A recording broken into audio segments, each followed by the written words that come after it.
Welcome everyone to episode 3 of Undercurrent. It's really nice to see you all here. My name's Kat Boyd and I'm hosting the discussion tonight. Our discussion is on independence. I know that'll probably drift into lots of different topics.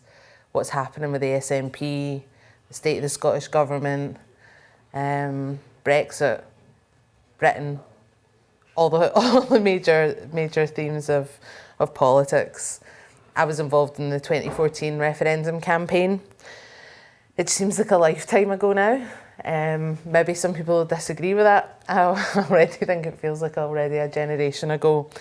But obviously we've had a new announcement that there'll be a referendum next year, #free by 23, I think it is. That's been met with some scepticism, some cynicism, but the facts are that people in Scotland keep voting for the SNP. There's no right or wrong positions here. It's really just about trying to shine some light on lots of different issues that are happening within Scottish politics through the frame of independence. So I'm just going to start by asking each of you to introduce yourselves to each other and to our audience as well. So I'm going to start with yourself, John. Okay, I am Jonathan Shaffey. I get involved in politics primarily to oppose the war on Iraq. So that's why I get involved. And from there, obviously you develop views about the world, and was also involved in the anti-austerity movement. Did a lot of work with lots and lots of others about how we could successfully resist the austerity that was coming in the direction of working class people right up and down the country. And then the independence referendum came along, and I thought, along with many others, that there was an opportunity there to think about how we could break from the Tories, break from austerity and so on, and was a co-founder of the Radical Independence Campaign. And in that period, we organised lots of events, big conferences, mass campaigning activity, and we played a real role in shifting the idea that working class people are going to vote Labour and were associated with voting Labour, but actually there was something changing, that there was a mood for voting for independence. So that's where we focused our campaign. Since then, I've become more sceptical, not necessarily of independence, but very sceptical of the SNP and where things are going. And I write a weekly newsletter called Independence Captured, which looks to unravel some of those issues. Thanks. Yourself? Hi, I'm Norrie Rowan. I've got several businesses in Old Town. I stood for the council this year, the council elections, as an independent. I played rugby for Scotland in the 70s and 80s. I started off as a wee builder in the Old Town, became a major developer, went bust in the early 90s, and I sort of carried on from there. I excavated all the Old Town where all these ghost tours go through. I still own most of that. Put a few function suites on the bottom of it, built a lot of residential properties out of the old stuff. That's me. Great. I'm Iona Fife. I'm a Scottish folk singer, originally from Aberdeenshire, now based in Glasgow after studying at the Royal Conservatoire of Scotland. I've been a member of the Musicians' Union since I was 16 years old. That is the exact same year that the Scottish independence referendum was held, 2014. And I've been a committee member of the Musicians' Union for 3 years now, as well as being active and attending things like the SGC conferences. I'm a founder of Urvice, which is the campaign for a Scots Language Act to put Scots on equal footing with Gaelic. And I've just become more and more increasingly involved in politics, or grassroots politics, and the fact that I would like to see a future for Scotland where we can be in the European Union and have our rite of passage to be able to work there, live there, and of course, be able to study and forge our lives there. And I feel like my career, from being a musician, being able to tour in Europe, then not being able to tour in Europe without all these restrictions, has really solidified my standing in terms of independence. Not so much my standing in terms of party politics, but just independence in general. Great, nice to have you on. I'm Hawaii 5-0. I'm an artist for Govan. I'm a singer-songwriter, podcaster, comedian, actor. I first took an interest in politics during the independence referendum. I voted yes, and I still hold that belief, especially now more than ever. I'm seeing we've left the EU and the Tories have basically fucking ripped the arse right out of this country, it seems. There's no two ways about it. And it looks like for years and years it was Labour, Tory, and it's just back and forward. Now Labour, they're starting to, they couldn't be more transparent in letting the people know they don't represent the working class. So I think independence is the way to go in order to kind of take back control of Scotland's affairs. So that's my stance on things. Great, thanks. Hello, I'm Jo Mowat. I'm a Conservative councillor for Edinburgh City Centre ward. My involvement in constitutional politics in Scotland goes back quite a long way. I was active during the devolution campaign of 1999, after the election in 97, when that was brought in. I voted no then. I wasn't... I didn't have enough foresight to vote no yes, which actually was probably the right answer. On the whole, I think devolution, I wouldn't undo it, but I certainly wouldn't support independence. I didn't support it in 2014, and I've seen nothing to change my mind that Scotland would benefit more from being independent than it does as being part of the Union. Thanks, Joe. Hi everyone, I'm John Ferry. I wasn't involved in politics formally in any way in 2014.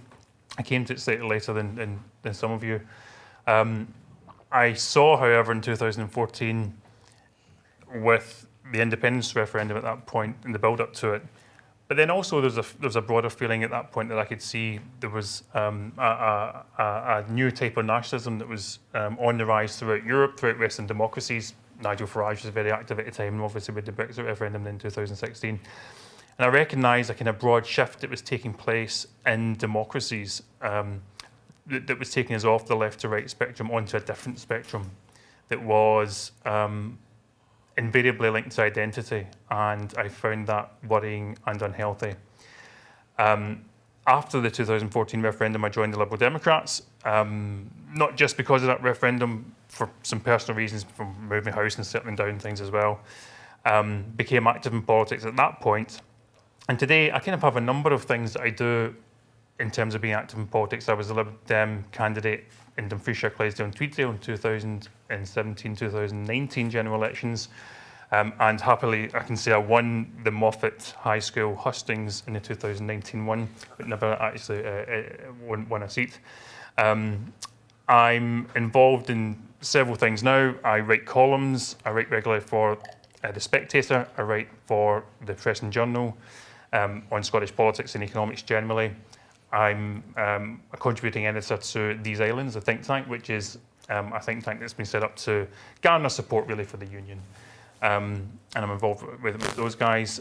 I feel strongly that we need to prop up liberal democracies and liberal democratic values, and a way to do that is actually to challenge nationalism in democracies. I feel that the context in which we operate is very important in terms of looking at our situation as individuals and whether we're oppressed or free. And when we have freedom and democratic representation, I don't think we have to focus on our identity and the nation's at my time up. Sorry. I don't think we have to focus on identity or nationhood as the driver of politics. And when that does become the driver, I think it's very dangerous territory to get into. Is that enough? That's wonderful. Really nice spread of opinions. So we have, I think, 3 pro-independence people here, 2 pro-UK, will we say that? And Nori, yourself. I'm ambiguous. So, Nori... Be sweet. Well, I'll show you. I got these made a long time ago. And it's a Declaration of Arbroath on a tie. Wouldn't have vote SNP now, I can tell you. That's a great They're really souvenir. nice ties, actually. Well, what I was going to ask you is, see, because you're, Nori, because When they printed, they were embroidered. So I put that effort in. You stood as a local councillor, but have you been involved in like any party politics? Because you stood as an independent, didn't you? Yeah. No. So do you, because this is one of the questions that I wanted to start with, because I wouldn't know who to vote for when I looked at the political parties on. Yeah. I have problems with all of them, basically. Yeah, I mean, I think a lot of people do you know what I mean? You swallow down like certain bits that you don't like and vote for bigger issues. But this was on my mind because we're only a couple of days out from like the latest drugs death statistics. We've got the cost of living crisis, inflation's going through the roof, like, and you can actually like see inflation in prices in supermarkets. Do you know what I mean? It's actually starting to hit people really hard. Loads of public sector workers obviously are getting pay rises that are nowhere close to inflation. So I was wondering, I'll start with you, Nori.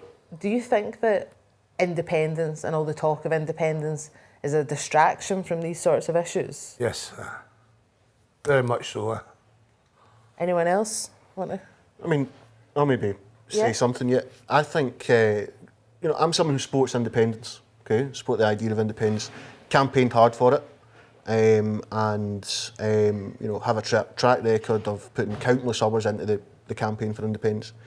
But I think that it is being utilised by the SNP in order to camouflage their domestic agenda. I don't think they have a serious strategy for getting a referendum, but I also don't think that they have a viable strategy for even doing things like getting back into the European Union. For doing that, for example, you would need your own currency, your own independent central bank, and that's not SNP policy. In fact, economic power would be retained by the UK financial institutions under a policy called sterlingisation, without getting too technical about it. So I think there's a lot of fluff. I think there's a lot of rhetoric. As someone who supports independence, I also support, as a socialist, workers that go on strike. And if you look at the recent spending review by the Scottish Government, it's going to result in about 30,000 or thereabouts public sector workers losing their jobs. Now, in a period like that, if you're a socialist, you have to think to yourself, well, I'm not going to allow a government to say, don't worry about this because the bigger picture is independence. And I'm especially not going to do that if I don't believe that government are serious about independence. So that would be my kind of take on it. 5-0, I'm going to come to you next because what was it you said?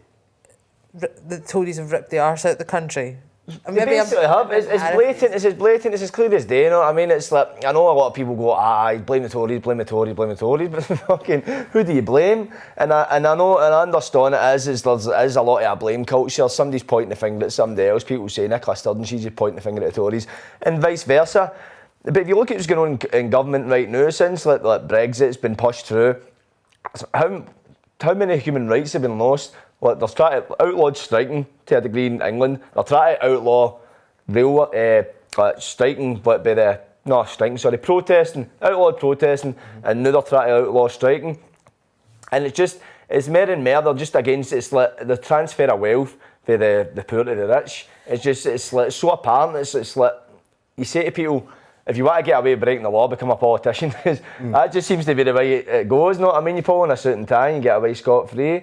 And I'm not saying the SNP are the answer, but right now, like, just so many people, it was back in the 2014 referendum, it was always, Alex Salmond, don't trust him. Now it's just Nicola Sturgeon. People forgot Alex Salmond, and it's just like, it's stop focusing on the party. If it's got a problem with the SNP, vote yes, then vote them out. You know what I mean? Vote for somebody else. I think when I was 16 years old, I remember going to see, Question Time in Aberdeen, and I raised a point saying that, Alex Salmond and independence are completely separate entities, and, we went on to see him, in my opinion, into oblivion, and our country has neither changed nor moved on. But yeah, I think this idea of identity politics isn't useful or conducive to the bigger picture. And for me, I find it very difficult because I'm thinking in a self-serving way.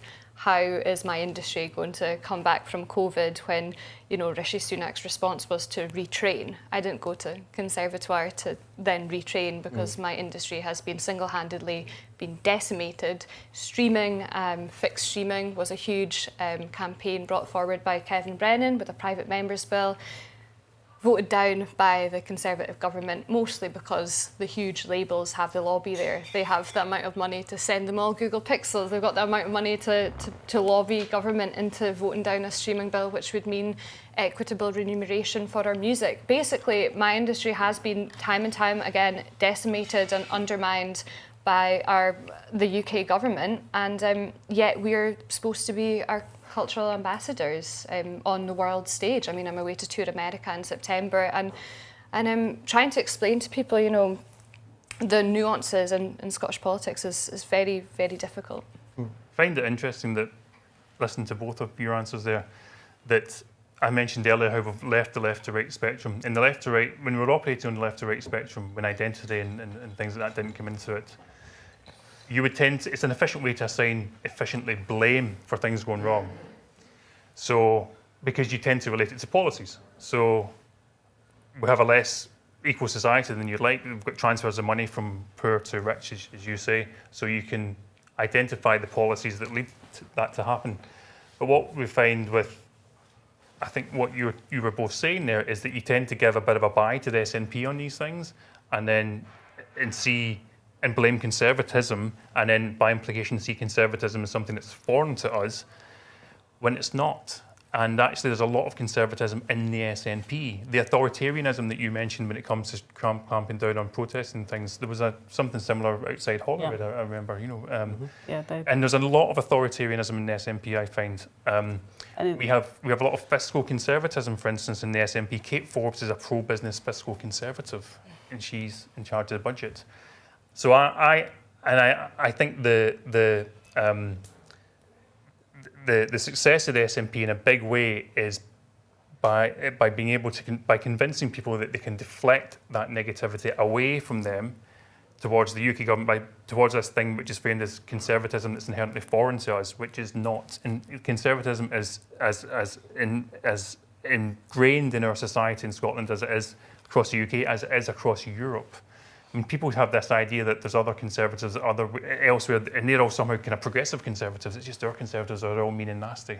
And they forget, for instance, Angela Merkel's Christian Democrats were against gay marriage until 2017. Very socially conservative.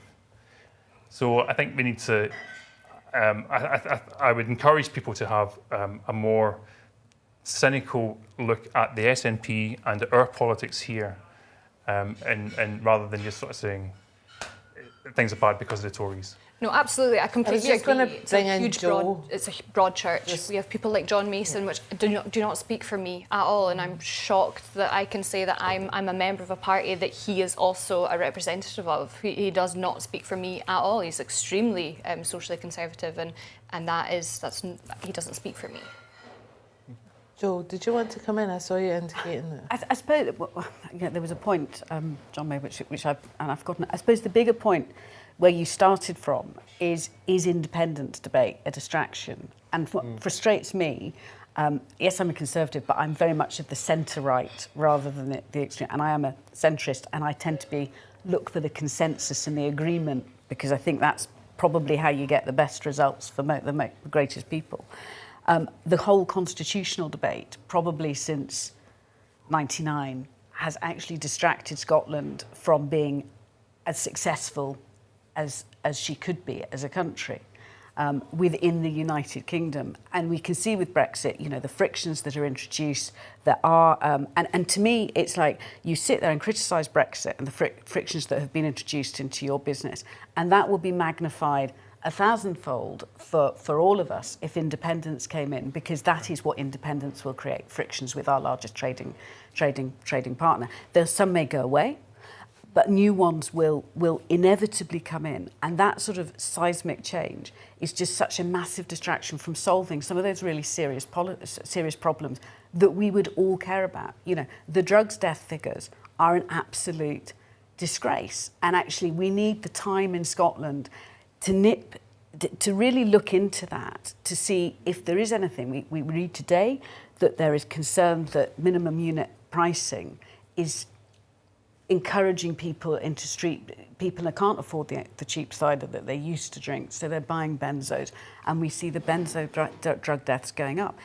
Now, I don't know today if that is the right answer, but I do know that Scotland as a country needs to be able to find the space in which to debate that and to find the solutions to stop people dying at the rates they are. I think fixed rooms.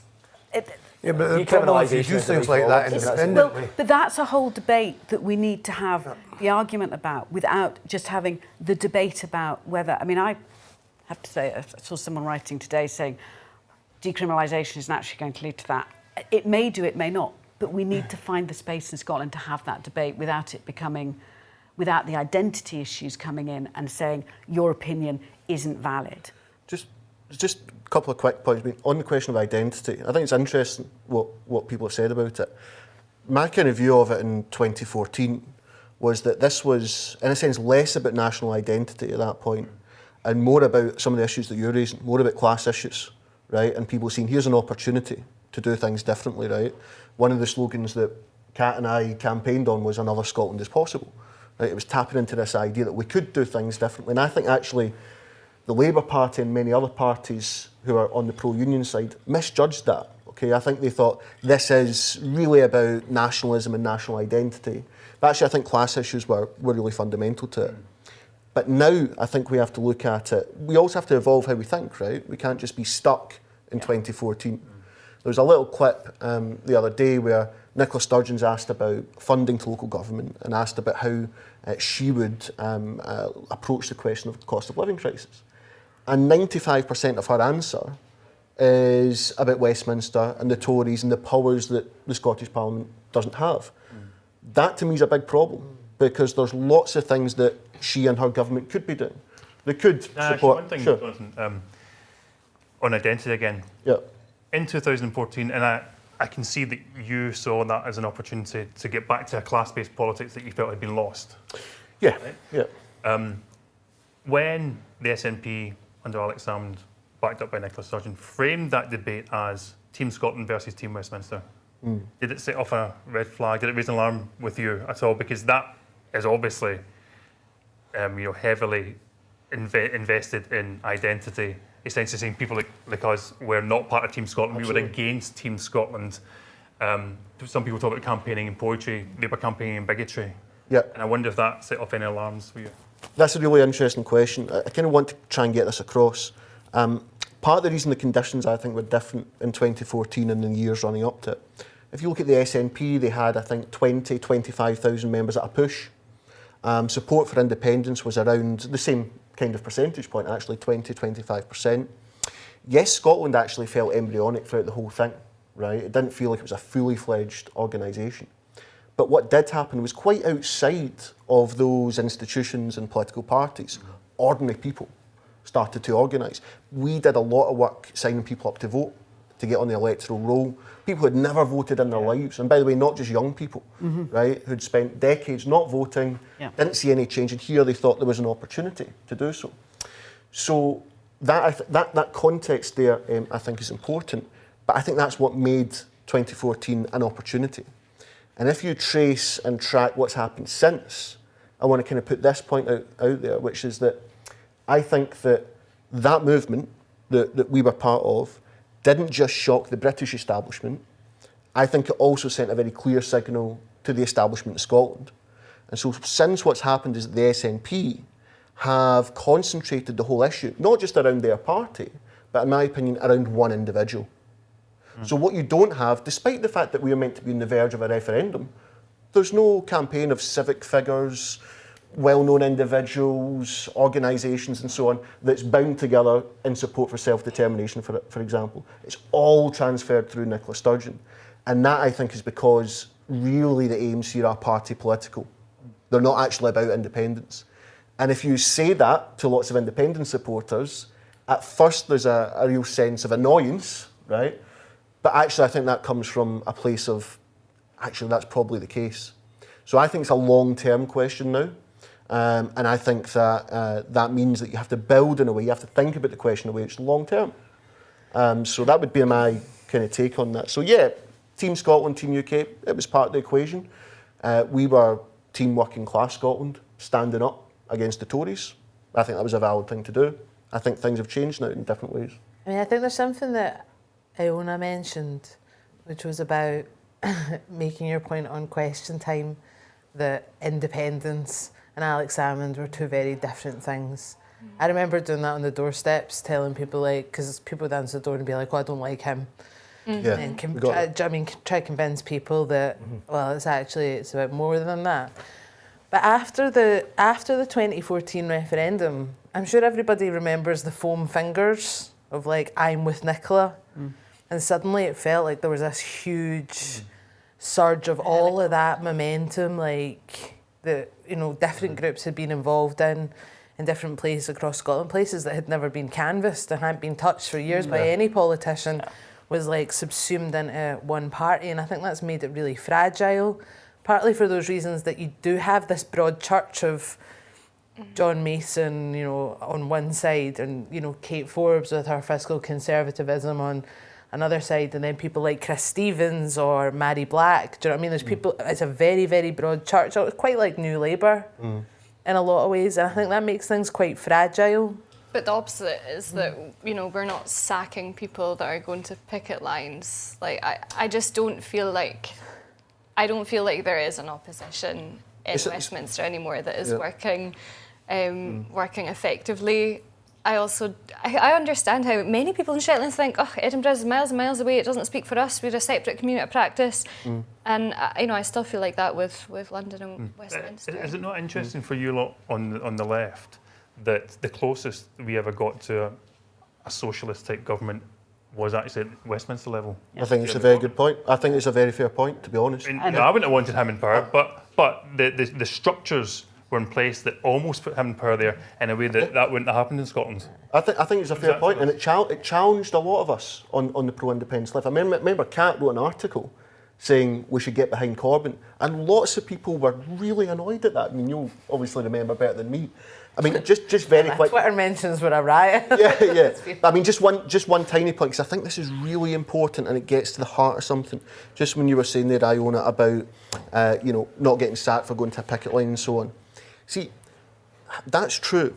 But on the other hand, the SNP trade union group put forward a motion to the SNP conference, and it hasn't been granted to be part of the agenda, right? And on the other hand, Glasgow City Council, under the leadership of the SNP, utilised the anti-trade union laws as threats against striking workers. So I just feel that it's very easy for us to think about Labour and the Tories, and we take an eye off the ball when it comes to the SNP. And if you're serious about building independence, I think we need to have a very critical view of that party and of that leadership. But more than that, and I'll just end on this, there are actually lots of things that we can unite on beyond the Constitution at this point in time. And I think we need to. I mean, we'll have different views on what they might be. But for me, for example, if you support a rent freeze, I'll join a campaign for a rent freeze. If you support workers taking strike action, I'll stand with you. I'm not going to go to a picket line and ask someone there, do you support independence or not? Because that will determine whether or not I stand with you. That, I think, is an important principle. I just wanted to say something about the Corbyn thing, right? Because I do think it's interesting, because I think that there was a lot of what was said because I remember in 2012 when the referendum was called, see, being publicly anti-austerity, right? Because the Labour Party wasn't anti-austerity. There were chunks of the trade union movement that were saying cut slower or being anti-nuclear weapons on a national platform. Up until about 2012, you were treated like a complete nutter. And something, I think, shifted at that point where those arguments became much more mainstream. So I think that had an impact on Corbynism. The problem, I think, for those kind of left-wing political projects, and this is probably where we have a big disagreement, is that I think that Corbyn could be a populist. I think that, you know, leaders of the Scottish independence movement are populist. But I think you also need an element of patriotism within populism to really make it work, to bind people together, to say we are the 99% of people who create the wealth in this country and it gets siphoned off by the top 1%. And I think Corbyn couldn't do that because I think Britain is a failing project. And that's, I think, a big driver for independence is that there is a fundamental crisis within the British state. Because you've got, I mean, it might be a distraction. I think we all agree to an extent that independence might be a distraction from things like the drugs deaths, but people still talk about it. People are still, do you know what I mean, have their yes flags, have their yes badges. It's still there. You know, you've got the problem with Brexit that's now impacting on Northern Ireland. We've had a political shift in Northern Ireland with Sinn Féin gaining in the polls. So there's this huge crisis of the British state happening. And I think that it's not going to go away anytime soon. There's no way to put all that back in the box. I would say you could probably say that about any Western democracy, right? I mean, France almost elected Marine Le Pen a couple of months ago. The US had Donald Trump for 4 years, and the culture war issues in the US threaten to bleed into the politics to an extent that the US seems like quite a fragile democracy in many ways just now. I mean, abortion is now banned in the US. US seem to be going backwards as well. So my point is that liberal democracy globally is in crisis. It's not so much the British state. There's idiosyncrasies certainly around the British state, but liberal democracy globally is in crisis.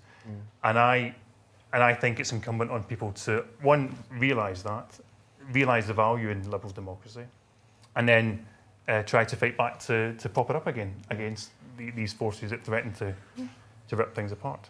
And there's somebody else racing up. And it seems as if the UK government, they're kind of following in the footsteps of America, because it's apparently, I could correct me if I'm wrong, they're starting to draft into anti-abortion laws as well, into legislation as well. I don't know if they're bringing it into legislation, but there is plans to it.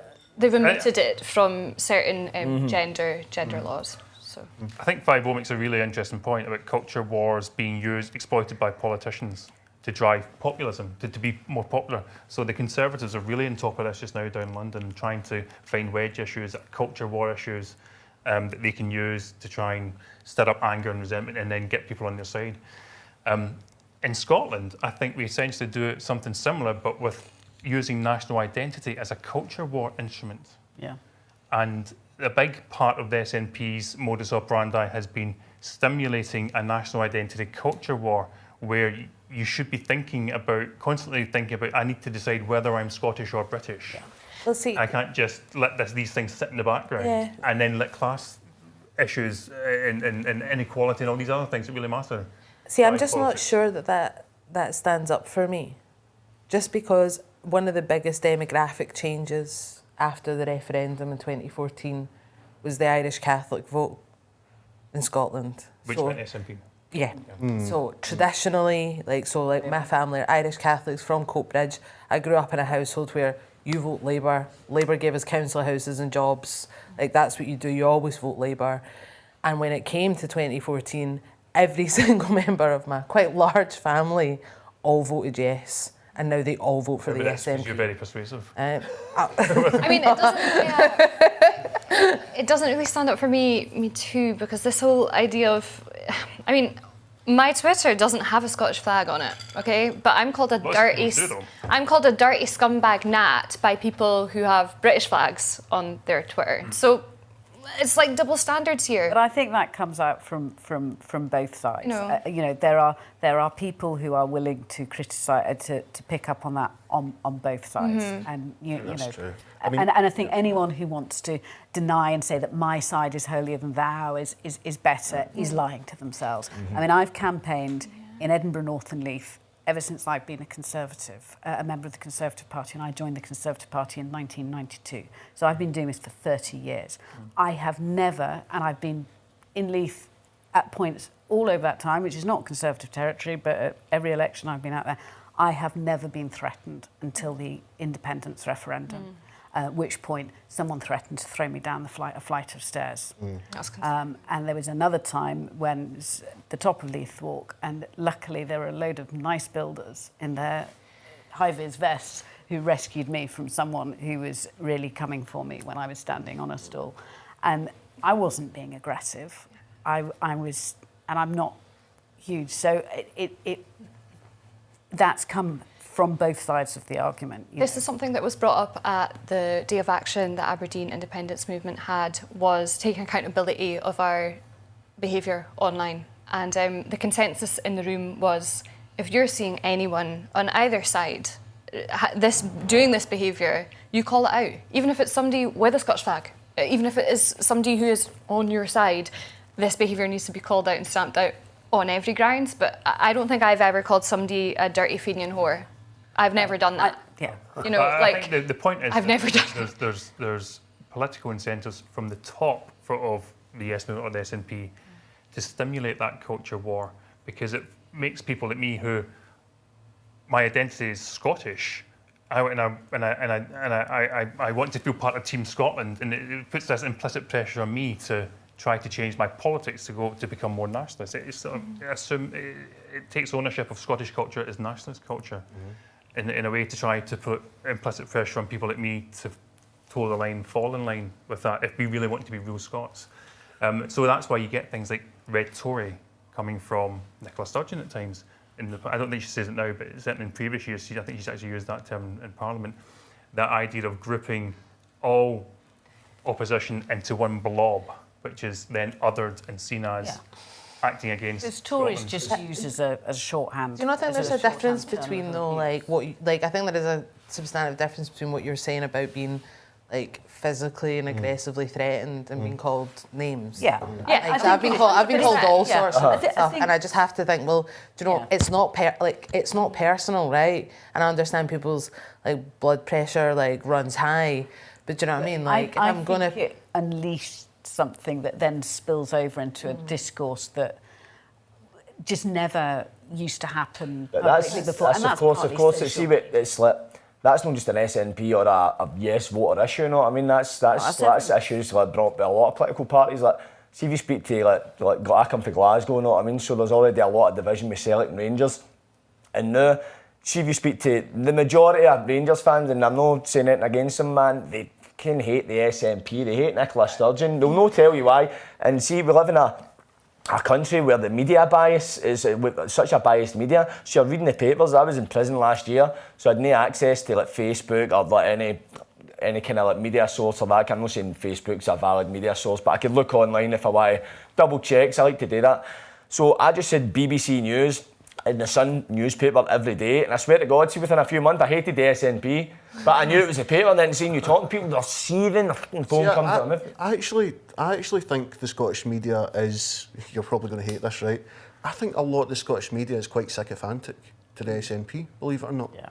And I'll say why, right? Because there's so many issues, right, which if you go under the surface, that should be being talked about just now. I mean, our wind is being sold off to BP and Shell. Now, some people might agree that's a good thing to do. It at least should be a debate, right, as to whether or not that should happen. We've talked about the rent freeze already, right? This is a big issue when we think about the cost of living crisis and so on. And we could go on for a long time, right?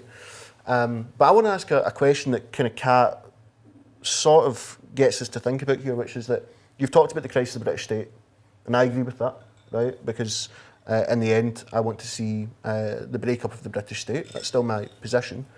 But I also have to say that despite everything that's happened since the last referendum, if you look at the polling evidence, the polls have flatlined, right? And yes, hasn't taken a particularly strong lead. In fact, it's rarely taken a lead, and if it has, it's been very sporadic, right? So yes, it's true, I think, to say that there is this crisis of the British state and so on, right?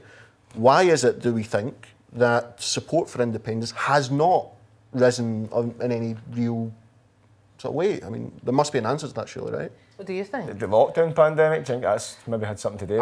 Well, personally speaking, I think it's because of the strategy adopted by the SNP. And for a very simple reason, which is that the case for independence has not actually been consistently made. I mean, only now we're getting these sort of new white papers, right? I've reviewed both of them in the independence captured thing. They're very, very weak. Hardly anyone knows about them. But as I say, if you look at any of the big issues, let's think about Brexit, for example, right? Which I know I support leaving the European Union, which again puts me in a minority, right? Fair enough. But let's look at the issue. What have the SNP actually proposed in relation to Brexit and the European Union when it comes to independence, beyond saying that this is a democratic outrage and so on and so forth? If you were to ask any SNP right now, tell me how, technically, you can get Scotland back into the European Union, they don't have an answer. Now, if you can't answer Neither that, do the Lib Dems. the Lib Dems do have an answer.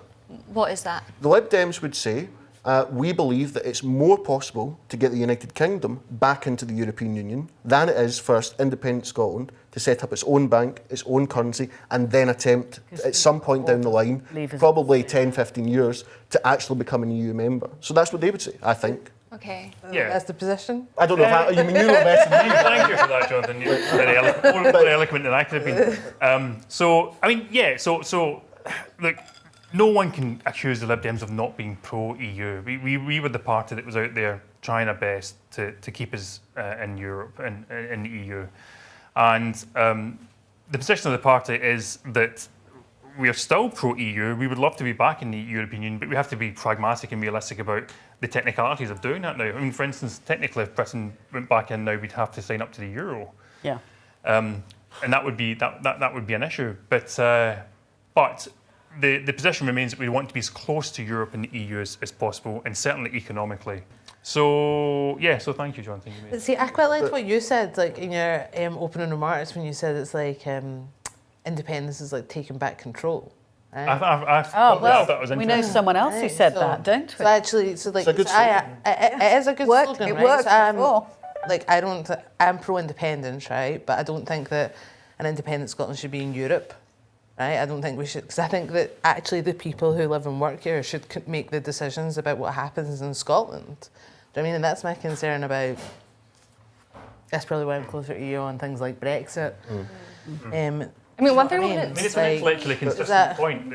Your position is intellectually consistent, right? You want to take back control in Scotland. Yes, yeah, it is completely consistent. You might disagree with it, right? Yeah. But it is consistent. It's exactly I would say I would say because I campaigned for no in 2016. That's why I voted for Remain in 2018, because that was an intellectually consistent position. And so me too. Now we're in that, and I think that's one of the tensions that we have at the moment.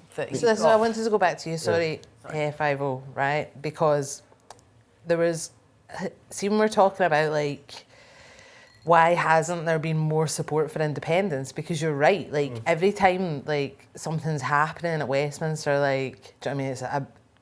It's a riot, do you know what I mean? It's a disaster. You've got this leadership contest, it's a mess. There's like all the stuff that happened with Johnson, all the stuff that happened during COVID with like the masks and PPE and Dominic Cummings going off on his travels, and all that stuff is happening. And I think the SNP use that as a kind of like, look at that mess, right? It's time for us to get out. But do you think people actually trust the SNP to deliver an independence referendum? That's the thing, it's like... Do you trust them? Do I trust them? Yeah. Well, who else have I got to trust to deliver it? Because they're the only people who's going to deliver it. And it's a mad question, I suppose. As I say, I get back to, if they could deliver it, then I'd trust them to deliver it, because they seem to be the only person that's holding the torch for that. But can you see from that response how powerful that is for the SNP politically? Yeah. Right? Because what you've just said is, I've no other option. Right? So I have to put my faith in them, right? Now, if you're a politician who cares about power and their own political power, that's a huge asset, right? And so that's why the SNP keep it ticking over without actually realising any real strategy around it, in my view anyway. How long can you trust them for? If that's your position, that they're the only show in town, how long do you give them? Yeah. I mean, for me, they're not the only show in town. They're in a coalition with the Greens. I'm just going to circle back to what we were saying about Scottishness and this inherent link between nationalism and the idea of Scottishness, Scottish culture, traditions, language. A lot of the time that wasn't the point I was making. No, but this idea of that our traditions seems to be tied with nationalism. I mean, I really just don't think it's true. I really don't think it's true. Our Scottish traditions aren't tied with nationalism. Our language, our identity. Sorry, I mean that. But like, you know, I get a lot of flack for campaigning about the Scots language, and it seems to be the same people online that give me a lot of flack for my involvement in trade unions, my involvement in other things as well. But a lot of people are using Gaelic and Scots as language to beat the SNP with, and a lot of people don't kind of realise that some of our best advocates for language rights has actually been Conservatives, like Peter Chapman. Language is something that is for everyone, no matter what your political leanings are, but there's a group of online people with British flags who want to undermine Gaelic and Scots languages as being nats. Right? And that's not true. For me, as somebody who campaigns for the languages, you know, I sit in a committee full of a CPG on the Scots language. And I just don't, I think that, you know, Labour and Lib Dem were the people that did the Gaelic Language Act. It shouldn't be party political. But people are making it party political. It shouldn't be in party politics at all. People are making it party political, and it's not the nationalists that are doing that. I would say they are. I definitely disagree. I They think absolutely are. Not specifically on the language on Gaelic and Scots, but on the broader issue of weaponising national identity. Yeah, okay, Absolutely. right, yeah, okay. But our language is intrinsic to our national identity, I would say. So, but for me, when I see online, and I've got 2 Twitter accounts, I have my Twitter account and I've got a Twitter account that uses algorithms. I follow the opposite side. I follow Agent P on there. I follow all of the unionists who seek every day to target me and troll me and send me abuse and send me death threats and send me hate threats, all with British flags on them. How can you respond to that and say that that's a normal behaviour, a normal reaction to have to a 24-year-old folk singer? I don't know. But they're the ones that are weaponising the language and saying, oh, that's just a made-up language. I mean, Gaelic and Scots are very much real languages. They're the ones that want to undermine our traditions, customs, cultures, and yeah. So language. those people are feeding into that national identity culture war in a really unhealthy way, which is unhelpful for everyone. The fact that our political system has created this national identity culture in the first place is something that we all need to think about and I consider. suppose the flip side of that, and there's a lot of misogyny in here as well. Every time I used to go out campaigning with Ruth Davidson when Ruth was the MSP for Edinburgh Central, if I went out campaigning with Ruth Davidson, I run my own Twitter account. I try and run it because I'm a local councillor. I tend to be it's quite local and it's positive and it's trying to, because I don't want to play that game, because I don't want to live that world. But every time I went out with Ruth, that was good for a rape threat. If I wanted, if I felt the need to be called, I went out with Ruth and it was just full of those people from the other side, probably with a Scottish flag on there. And I'm afraid there's pond scum on both sides that see a woman and they're just putting it out there. Both sides have to do better. But absolutely, absolutely. It's not. But what are these keyboard warriors? I mean, that's the difficulty for us is knowing when it. Every time Nicola Sturgeon says, I can't do anything about the cost of living crisis because the problem is the Tories in the UK, right? Every time she says that, part of me agrees with her. Yeah. Right? But a large part of me doesn't agree with her, right? Because there's lots of things that she could be doing. A land value, I'm not going to string it all off, right? But there's loads of things that she could be doing. I mean, the child payment is one that's great. The under 22 bus travel, that's great. Yeah, but I just feel like they've done nothing structural at all. But I don't think that this is an SNP problem. I think this is a enough. politics problem. Westminster didn't combat it as well. Yeah. I mean, Well, the power does exactly. lie in their This hands is as what well. They're happening. cutting the £20 uplift, that's what they're doing. But every time I see a enough. politician on TV recently, whether it's Nicola Sturgeon saying, my hands are tied, I can't do anything because of Westminster, and then I see the people in charge at Westminster saying, well, we can't really do anything about it because it's tied up with Ukraine crisis, it's tied up with post-pandemic economic shocks. And I'm like, well, hang on a minute, right? Have we just entered into a period of politics where no politician is taking any responsibility for any decision? And where does that leave us? Do you know what I mean? Where does that leave, normal people? So, I totally agree with that, right? And all I'm saying is that also applies to the SNP. Do you know what I mean? It also applies to Nicola Sturgeon, the SNP and all the rest of it. I mean, my answer, not obviously just my answer, but the kind of politics that I come from is that when it comes to the cost of living crisis, I'm looking towards strikes and trade unions and working people organising and communities organising and all that, right? I think in the end, that's the kind of movement that you need to challenge the system that has brought us to this point, to challenge the economic order as it presently exists, right? Now, if that's my view, and I live in Scotland, you have to think then through the question about the politics of nationalism within that context. Because it's funny to me, I don't think we should base too much of the world on Twitter, to be honest, right? It's a small group of people, right? But I think the points that you've made are relevant because if you look at SNP attitudes towards strikes, there's loads of people with solitaires where if it's a strike against Boris Johnson, all for it, right? But if it's a strike that involves maybe question marks around an SNP council, it's maybe a unionist plot because in the end the trade unions are an extension of the Labour Party and so on. That did happen in Glasgow. And that does happen. That happened with the bin strike and stuff as well. So I think you need consistency, really. But yeah, that's... What I'm interested in is just this question about identity again. So obviously I do have strong feelings about it because I never felt particularly Scottish because of my background. But Nora, you've played for the national team. Yeah. So how do you feel about a Scottish identity? Do you think that that's something that's driving politics at the moment? Well, I think that's what the SNP's trying to do. It's, everybody's getting behind this sort of, getting all the fever worked up, and you see their marches and all the rest of it. But I just look at their policies and I look at their finances behind it. You know, and you say we want freed for Westminster. Freed to do what? What would we do? Where would we get the money? If you look at our public pension debt, the national public pension debt, it's bigger than the national debt. How are we going to cope with that when we become independent? And it's an issue that never gets raised and talked about. I really feel I need to say something about that point there.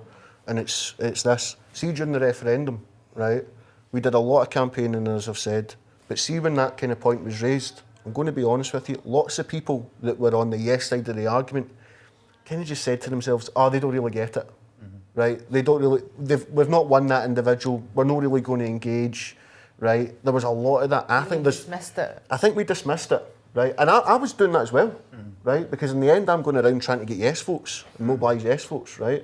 Because you want to restructure Yeah. the economic System background anyway, system. right? Yeah, okay. So I get that. So the thing is, right, we've had how many years since, was it 8 years since the last referendum, right?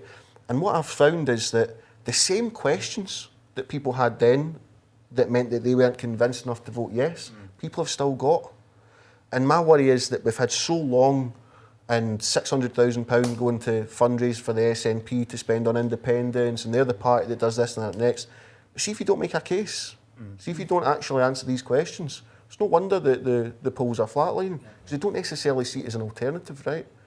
So we've got, as independent supporters, I think we've got Of course. to answer that. Of course, 100%, but what's the alternative? Because right now, obviously the cost of living crisis and that, and bills are set to go up by October, is it 78%, then it rise again. It's like right now, we're already struggling, the working classes anyway. You think bills are only going up in other countries? But not as much as it is in the UK. Look at France, their bills went up by 4%. Yeah, but in Germany, they're actually being told to turn off their heating. There's no... They've turned off all their... If you go to a gym in Germany, it's a cold shower. They're not putting any heating in. And everyone's been told to reduce their usage by 15% because they can't supply it. Yeah. So we're not Germany's alone. also had to have also abandoned all their climate targets, started refiring up all the coal plants. I mean, if to get into the wider Brexit argument, I mean, the whole of the EU has been supporting Do you think Germany these climate targets are really real? In what way? Ian Botham, who I've met a few times, has become a lord. He had a fantastic article in the paper recently about Drax Power Station. It's our biggest power station in the country. And it now burns trees instead of burning coal. And trees produce a lot more CO2 than coal does. And we burn many more trees than what we plant in this country, but they're supposed to plant trees that they're burning elsewhere or whatever. And because of that, they're carbon neutral, and they get £550 million a year subsidy for producing more CO2 than they would if they burnt coal. And this is from trees that they're taken from South America and North America and transported halfway across the world. And that's, for me, that's just pure politics. It's absurd. I mean, being from the northeast, you know, the oil and gas sector, I've seen the rise and fall of house prices in Aberdeen go up and down. I've seen, you know, the high street on Union Street just be obliterated. I feel like the Acorn project, the carbon capture project, would have been a really great opportunity towards net zero. That was, you know, decided that the UK government wouldn't actually fund it. And I understand that the SNP Green idea of, you know, leave Campbell alone, stop it, don't touch it, you know, it is going towards net zero. But I guess there's probably so many people in Andrew Bowie's constituency and in Alexander Burnett's constituency in the northeast that instead of importing Russian oil, they want to frack Campbell because it's jobs for the local area, and I completely understand it. Me personally, I really can't say. I'm not clued up enough to understand the intricacies of fuel, but I do understand the intricacies of fuel poverty, and that's something that I'm extremely concerned about moving forward. Just, you know, for musicians, there's a thing called the PRS warm members like heating fund that in the past I've had to apply to, because, you know, touring during the summer and then being in a lot of the winter, it's very much a seasonal job, touring. And yeah, there's just people that aren't getting enough help out there, and I don't see it getting any better when a £20 universal credit uplift is scrapped. I don't see how that is helping the cost of living crisis. I just don't get it. I think it's helpful to put sanctions on Russia, and we only take a third of their oil now, but we're paying 3 times the price for it, so they're getting just as much money. And all we're doing is putting our own industries and our own comforts at risk because of that. And that's just pure politics. I mean, I tend to agree with it. I think that the drive towards like heavy sanctions on Russia is absolutely exacerbating the cost of living crisis in Britain. Well, German capitalism, if you want to look at it, I mean, big German companies, big battalions of the German economy are now extremely oppositional to the German government's position around things like sanctions because of the economic backlash that it's brought about. I mean, I just wanted to tack one quick point on, because it does relate to energy, relates to what Iona was saying about fuel poverty.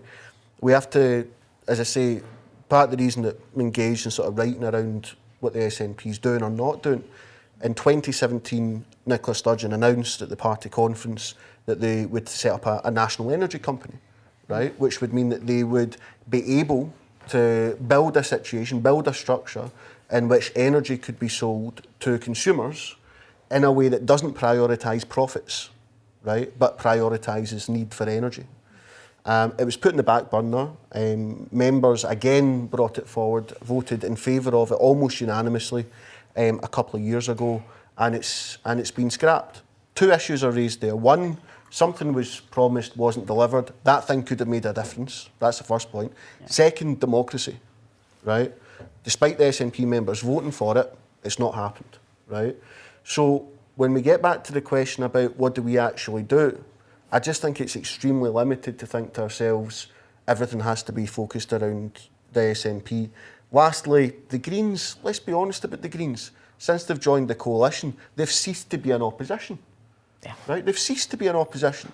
Patrick Harvick stood up at the first Radical Independence conference, right, and said, I want to see wind energy and renewable energy in this country, but I also want to see it publicly owned. Right? Now, partly you do need the powers of independence, in my view, to achieve some of that agenda. But you don't just then, not just tick through, but celebrate selling off Scottish wind to BP and Shell and all of the big polluters at the expense of communities who, by the way, and I'll end on this, do you know how many coastal communities have benefited, or to what amount they've benefited from having offshore wind? They've amounted to, in the last year, something like £150,000, which is peanuts. That should be millions being reinvested into Scotland, into the Scottish economy and into Scottish communities, right? Why is that not happening? I think it's because the SNP's been completely captured by the corporate lobbyists, right? They do not care about what people are saying in communities and workplaces and schemes. See the people that gave them power in 2014, all those people that joined, gave them money, gave them votes, gave them activism. What have they got as a result of that? In my honest opinion, nothing. Right? And I would put that to Nicola Sturgeon if she was sitting here. I genuinely don't think she'd have a good response. I think you could say the same about Ruth Davidson. You'd say the same about many lots of MPs people, yeah. did Ruth Davidson have at one time? 16. And what did she do for Scotland apart from get her VAT back on her fire brigade and her police? Well, the DUP had 4 MPs. And what did they get? £2.5 billion, was it?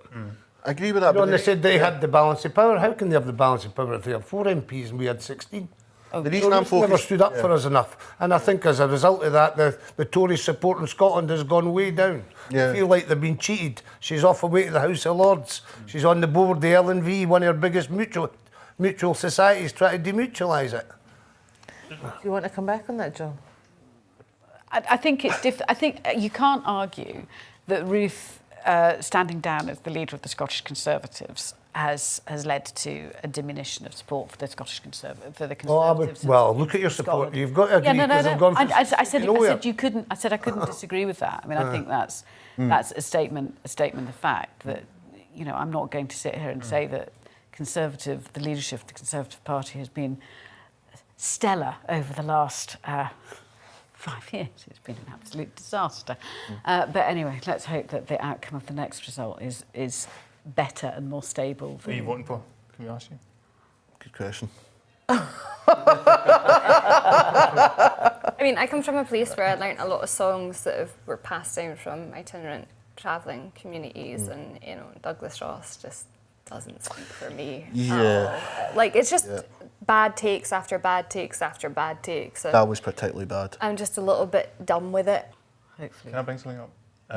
So we've touched a little bit on the economics of independence, but not in any great detail.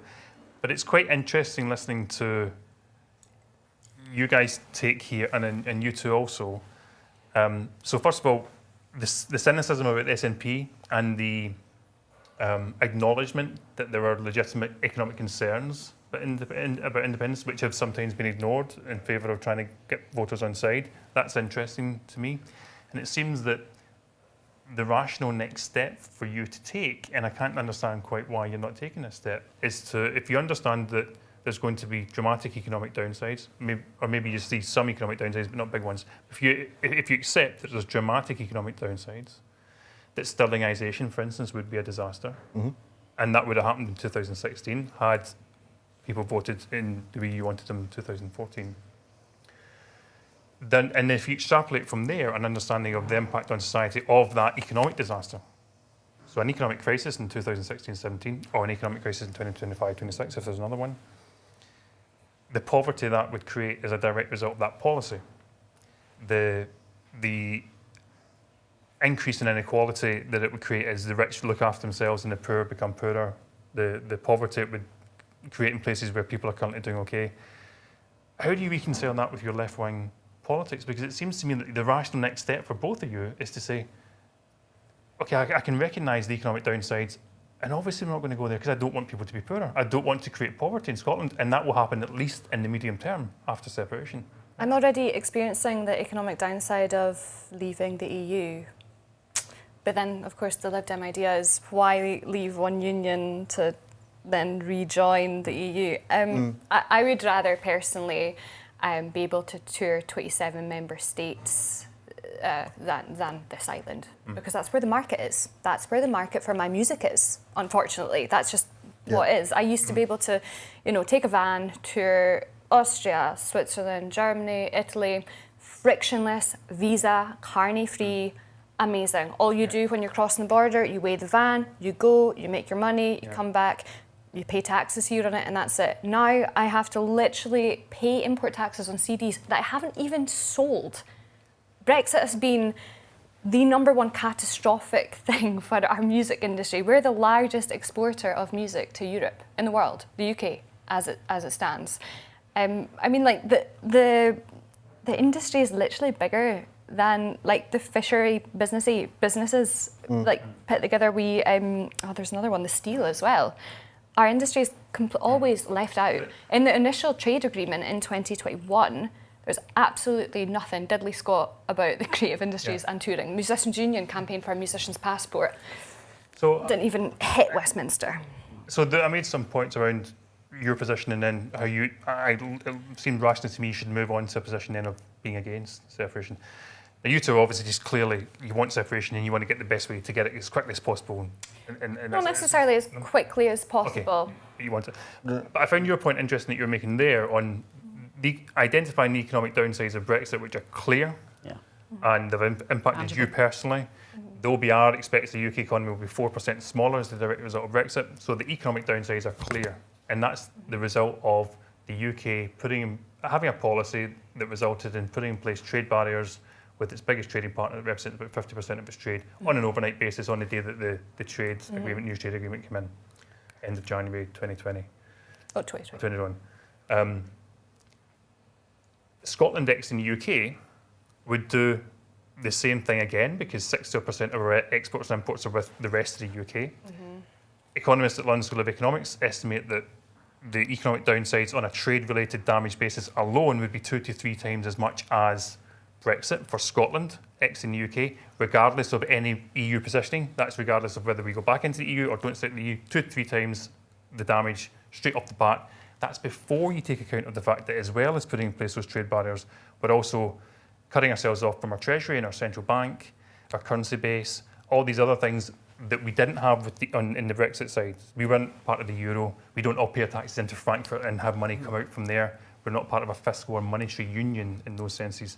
So it seems obvious to me that the economic damage of Scotland exiting the UK would be significantly higher than the economic damage of Brexit on a national basis and on an individual basis.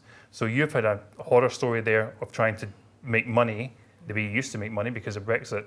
The horror stories we would see in 2025, 26 on the back of Scotland exiting the UK and independence happening in, say, November 2025, and overnight we leave our treasury, our central bank, our currency base, all that, as well as potentially trade barriers with our biggest trading partner. Brexit pales into insignificance compared to the economic damage and then the resulting social problems that would stem from that, the poverty, the turning up to get an appointment with a consultant at a hospital, but he's walked out and gone to England because he's not been paid in 3 months. I think that's, the damage would be incredible, and I think that some people don't understand that yet, and I think they should, and I think you do understand it, but I can't understand why you don't. It's a fair question. Next step. Yeah, I mean, it's a fair question, isn't it? Because I mean, sterlingisation. I mean, I wish there was a simpler word for it. But basically, what it means is that Scotland votes for independence, but it's independent really in name only, if we want to use that term. That UK financial institutions would retain all the economic power. So if you want to do the kinds of things that I would like to do, which is big state interventions into the economy, right? For example, for things like a Green New Deal and all that sort of thing, you wouldn't be able to do, right? Because you don't have your own central bank. Things like you want to do, like get into the European Union, you also wouldn't be able to do. You do need a central bank, an independently run central bank, in order to regulate or to harmonise, with European economic regulations, right? Now, so what I won't do is I won't lie about that, right? I'm not going to go around communities across Scotland and not tell the truth about that policy. If that is the policy that we go into a referendum with, we're not going into a referendum. But will you go so far as to go around and say to people, you're a teacher, you're a nurse, you're currently getting by, you're maybe having to save up for a holiday, whatever, but you're getting by. No, you may end up in poverty. I've thought this through, and Cat may have a different opinion, but my position is that in a period like that, if that is what's on offer, is that I'll be effectively trying to build organisation to prepare for what happens after any potential You recognise the big downside of sterlingisation to social injustice, but you'll try to correct the social injustice by being organised. If you always have to be organised, but sterlingisation, just to be clear, would mean that you couldn't furlough workers, for example. I mean, you literally couldn't have done that. Do you know what would have happened if we were independent under the terms of the Growth Commission sterlingisation? Scotland would have had to have gone cap in hand, not just to the UK, but probably to the IMF, right, to get money to furlough. Do you know what would have been attached to that? Strings, privatisation. Look at Greece. Severe austerity, right? Getting back into the EU, by the way, even if we had our own central bank, would entail very severe economic pain, right? Which is why, right? So yeah, I will just end up by saying this because the conversation's gone on for a long time. But you know who knows this as well is the SNP, right? The SNP leadership are totally aware of this. I mean, I have some disagreements with people who, on the unionist side, who say, oh, Nicola Sturgeon doesn't care about any of this stuff, right? I understand why they say that. It's maybe useful and effective for them to say that. For me, it's not true, though. I think they do very much understand the difficulties involved in this, which is why they keep it at the level of democracy, why they keep it at the level of we are not the Tories, etc., etc. I said, and I'll end on this, when Nicola Sturgeon revealed the most recent plan, right, for a referendum. What really would have alarmed the SNP is if Boris Johnson at that time was still Prime Minister turned around and says, OK, have a referendum on a date of your choosing, and whatever the result is legally binding, right? And the rules are the same, and we'll go and do this right now. I'm telling you now, see if they did do that, there would be sheer panic in the SNP HQ. They don't have a plan for it, they don't have a policy for it, all the rest of it, right? So there's a lot of theatre that's going on, and if you're a socialist, you have to work out to yourself, if you're in Scotland, what's the best way that you can drive forward the demands of the working class, right? And that takes nuance, is all I'm saying, while I still support the break-up of the British state, which is mainly a democratic argument, I have to say, not just an economic one, if that makes sense. I just wanted to think back to something that Nori mentioned about Ruth Davidson and like when the DUP had the balance of power, all that bit at Westminster. Yeah. Because, and this is probably more a question for yourselves, because at the end of the day, the most important decisions taken by governments, like, I mean, you can probably see this when it came to Brexit. Scotland was treated like a petulant child. It didn't really matter what the vote was, you were part of the UK, right? So the most important decisions that are taken by government, regardless of whether that's Labour in charge next time, whether it's Tories, whether it's the Lib Dems, like whether it's a coalition, they'll have support of less than 1 in 4 Scots, and that's the reality. So how long can we actually continue with that kind of democratic deficit? I mean, how long can that go on for without people eventually just being like this entire political class that take responsibility for nothing, like, or nothing to do with me? Like, so I think that this is the. Do you not think that attitude's coming through now? I think it is starting. I definitely think it's starting to happen. But what I don't see is like actual. Like, I can't actually see a way to fix that. Like, do you know what I mean? How? I mean, I always think, obviously we're in Scotland, so we frame this in from a Scottish point of view. If you went to parts of England, so you go to Yorkshire, the population is roughly the same as Scotland. It's a bit bigger, economy is a bit bigger. That's a small economy.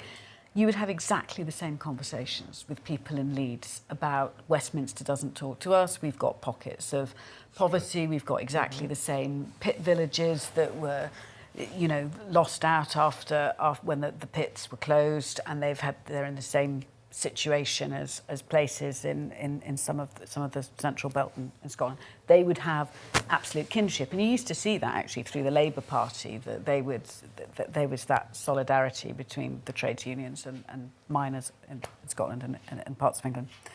So they would have exactly the same conversation. How that, and I think it's instrumental to look at how some of those areas have reacted. So you look at the North East, you look at Teesside, they've got a mayor there, Ben Hoochin there, and he's just getting investment out of the UK government. He's working with them to benefit his region. You see it in Manchester with Andy Street, you see it in Birmingham with Andy Street, and in Manchester with Andy Burnham, that you have these metro mayors of conurbations who are dealing with areas that are probably similar populations to Scotland, but they do criticise the Westminster government when they're not getting it, but they also work with them and have delivered massive infrastructure projects. You look at Birmingham, yes, it's got the Commonwealth Games on, but they've funded on the back of that a huge tram network across the wider West Midlands area, which is regenerating places, bringing money in, and they're rebuilding. So that's a positive. So the way parts of England of rough sizes is they're using devolution and working with the UK government, and they're not all the same political colour, to drive investment and devolution. They're not nations. Well, Manchester's not a nation. Scotland's a legitimate country, right? Yorkshire, I think, is the nation. Well, Yorkshire's the nation. I think if you get too bogged down on the idea of what's a nation, what isn't a nation, the driver of politics should be identifying what's the nation that power should sit around. I just think that's quite a old-fashioned, in some ways, way of guiding politics, which completely takes us off class-based politics. I mean, totally takes us off class-based politics, right? I agree with that, actually. Yeah. Left-to-right spectrum politics.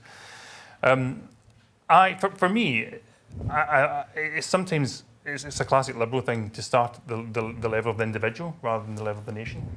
Do you, as an individual, have democratic representation? Are you free? Do you have the liberty to organise and and make your communities better on many levels, whether it's the Scottish nation level, the British nation level, your local community, whatever.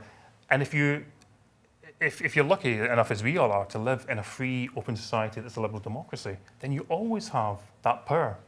And actually, starting at the position of, is my nation respected enough, is actually the wrong starting point, I would say, in that context. Because you don't need to be fighting to get your nation respected, because you as an individual have all the freedom and liberty you need to make whatever community you feel part of as good as it can possibly be.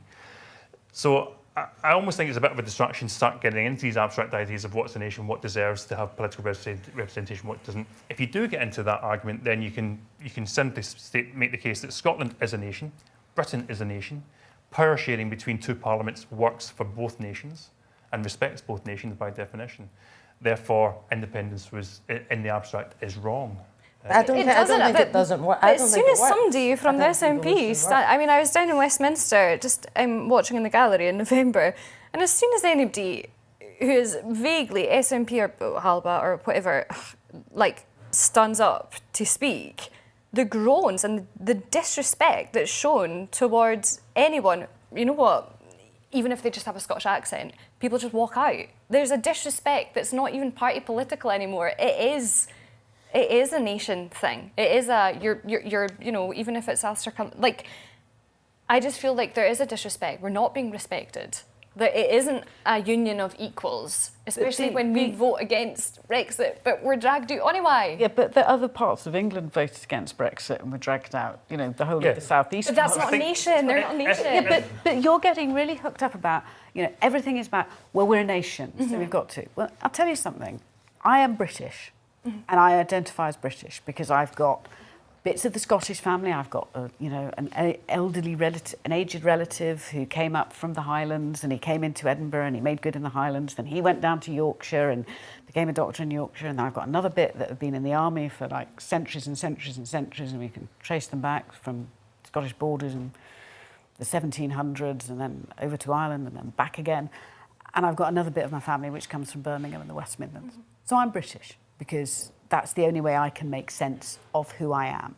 I was verging towards thinking I might become Scottish because I'd lived here for so long, more than anywhere else. It's the only place I've chosen to long. I'm the mother of a Scottish child. I'm the wife of a Scottish man. But the more this conversation goes on, the more British I feel and the less Scottish I feel, and the less I feel I have a permission to be Scottish, because so many people don't really want me here. I am very much not. I live in a very politicised environment because I'm in the city council, and that response to someone who they've never asked, most people don't bother asking, they just assume that I'm English, they assume that I'm from the south when I'm from the north, and so I see that from the other side, and it has intensified since the independence referendum, and it just isn't healthy. We could have, under devolution, a really healthy relationship with the government at Westminster, and we could make that work better. I would say the SNP has very much chosen not to have that relationship. And in 2016, if you'd asked me what would have happened if Scotland had voted to become independent, I would have said, absolutely, yes, I will stay here. It's where I live, it's where I'm married, it's where my daughter's born, and it's her identity. I will make this work. Now, I'm really not sure, because I really don't feel I'm welcome at this party. Sorry, you say that part about, see, obviously the SNP choose not to have a healthy relationship. See, if you look after the referendum, and obviously Scotland voted to be part of the Union, we promised all these devolved powers. What came of it? Nothing. We get nothing. Nothing came of it. Nothing happened. And then devolved powers and we got a load of extra tax-raising powers which the SNP chose not to use, and then didn't transfer the social security. This is what Jonathan was saying is actually the opposite of what you're saying about, like, they've chosen not to have a good relationship. Because I see, like, our political class in Scotland very similar to the political class. I was just about to say.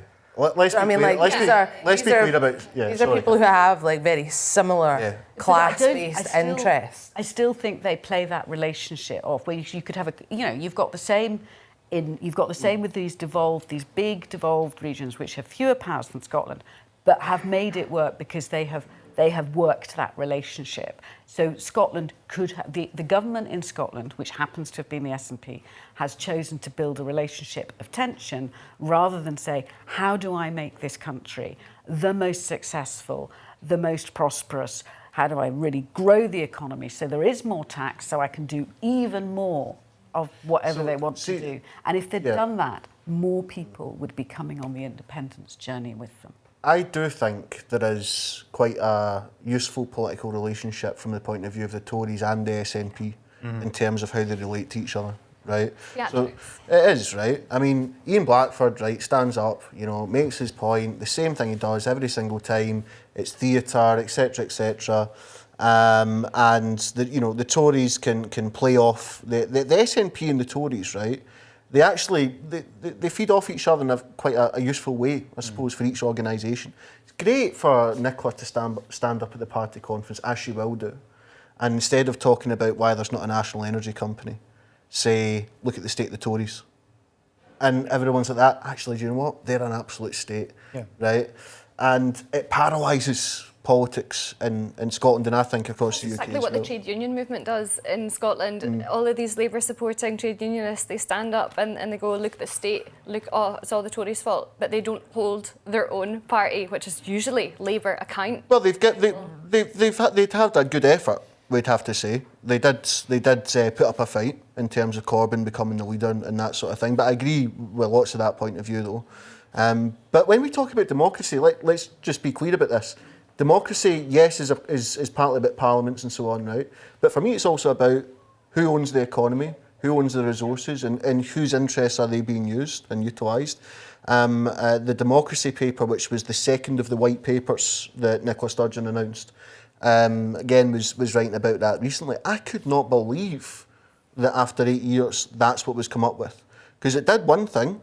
It talked about the House of Lords and all the problems with the UK system and so on. I agree with all that, right? Doesn't have anything to say about Scottish democracy, though. Nothing about local democracy, citizens' assemblies. By the way, these are all quite mainstream, quite liberal ideas, right? But they're not even touched on, right? Yeah. So yeah, I mean, it seems to me that the question of democracy is going to be one that is pressing, not just in Scotland, but actually I think it's a global phenomenon. I think that working class people right across the world, right across Europe, feel that their political institutions are not responsive, right, to their own lives. And that, I think, is where the answer in the end lies. It lies with ordinary people. So for me, internationalism isn't the European Union. It is movements of people coming together from below. Now, that might sound idealistic, right? I accept that, right? But that is my view about what internationalism actually is, right? I don't think internationalism is a hard... I mean, if you think about the EU, just finish on this, Kat, is just to say, I mean, I've heard what you've said about the European Union, and I respect your views, particularly because it's affected you. But the hardest border in the entire world is Fortress Europe. If you look at the number of people that die over the last couple of decades, I think something like 30,000 people have literally lost their lives trying to get into the European Union. That's a result of a highly militarised, hard European border, right? So that is an institution, if you want to talk about democracy, it has to be involved in the discussion. I mean, if you're a European parliamentarian, you're an MEP, you don't have any power. Yeah. Because who sets the agenda? The European Commission, who are unelected. So if you want to vote on something, you're only going to vote on something the European Commission says you're allowed to vote on, right? So there's a big discussion about democracy, but I do think it's international. And I do think in the heart of it, it's about the economy, who runs it and in whose interests. I'm distraught to hear that you don't feel welcome. And I would really, really like to live in a society where everyone feels welcome. Well, I think in the circles I'm moving in with a lot of English people, and I think they all feel the same. Yeah. And I travel to England a lot. When you've got posters up on the Scottish border saying English go home, and the media pick up these things and play these things. I know they're exaggerated. Has that changed filters you, through. Norris, over your lifetime? Have you found that that's changed over your lifetime at all? Oh, there's definitely a bit more of the niggle. Eh? I do feel like SNP policy is... I mean, I any played sort against of England and it was always a big battle, but we all celebrated afterwards. Yeah. Now you feel there's a... I went to the ex-internationalist lounge after the last game in Twickenham. It was almost like, what are you doing in here? Do you know partly that I think is a result I think there has been since 2014. I mean, if you compare the movement now to 2014, they look like very different movements. Right, 2014, to be honest, Saltires were not predominant, right? Yes flags were, and yes signs were, and all the rest of it, right? It was much more open. I actually think that, and you can look at any kind of social movement that suffers a defeat, and we never fully registered 2014 as a defeat, to be honest. I think a lot of us, include myself in this for a number of years, we saw it as a stepping stone towards independence, but we lost. We had a huge opportunity and we did lose, but part of the product of defeat is frustration, is fragmentation. You can see that now. You look at the independence movement. The independence movement in 2014 was utterly united, completely united. Now it's fragmented, frustrated, and some of that does express itself in a more nationalist form than it previously did. I think that's true. We say that as well. I remember I think it might have been the day before the result got announced, and I was up at George Square, and I was in a pub just after George Square, and I had a Saltire with me. Aye. And I remember a staff, she was Scottish, she came out from behind the bar and asked me to put it away in case it caused people offence.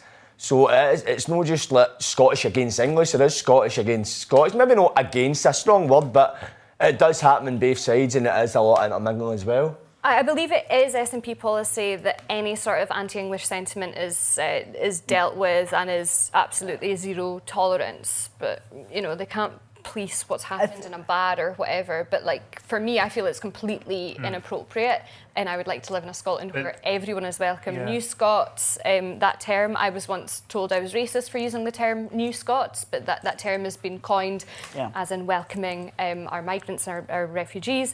I would like to live in a Scotland where we're in harmony side by side with anyone of any accent. But I'm also, on a daily basis, told that I'm an uneducated jock for speaking in my accent. The idea of being called a Ned or being an uneducated jock, that's exhausting. I have 2 degrees. I'm not uneducated. If I choose the way that, you know, I feel like I'm constantly self-censoring the way that I speak. Like if I was in Aberdeenshire talking to my mum, I'd be speaking completely different. But if I'm down in London sitting on a board meeting, I automatically am censoring myself, number one, for people to understand me more, but like also because I feel like my points are not going to be taken across as good. Because I mean, to be fair, I go on calls with people in Frankfurt a lot, and I need to change the way I speak. It's just code switching. Just so that they can understand me. One thing between code switching and somebody telling you that you're an uneducated jock, that's not nice. See, one thing is though, right? Like, I mean, I get that, right? But if you look at the role of Scots in British politics, it's extremely high profile, both intellectually, but also in terms of leading politicians and all, prime ministers and chancellors and all the rest of it, right? Spin doctors. Do you know what I mean? Like, so I get that, but I mean, I do think it's also worth, just because you mentioned the word Ned there, right? There was a lot of work that went in Scotland to expunge that from all political discourse in the country, right? And the person that brought it back was Susan Aitken, right? Who said, you know, some wee Ned spray paint or whatever else, right? Yeah. So I just feel that, like, you know, language is important, actions are important. I think in many ways actions are more important. I think the SNP are very good at language and rhetoric. On actions, you've got to say they're lacking. Coming back to your point on the symbiotic relationship between the SNP and the Tories, which is a kind of crucial one, I think you're right, and it suits both of those parties to keep Scotland split between unionists and nationalists and have voting patterns split in that way. There was always a very conscious effort by Ruth Davidson in post-2014 in a similar way to how Nicola Sturgeon came in and just galvanised the yes vote to become an SNP vote. She tried to galvanise the no vote to become a Tory vote. And parties like us who missed that vote, the Lib Dems who missed that vote, we then lost out, and we're slowly clawing our way back. But I think that's fundamentally a deeply unhealthy position for our society to be in, this split between unionists versus nationalists, which wasn't how our country operated prior to 2014.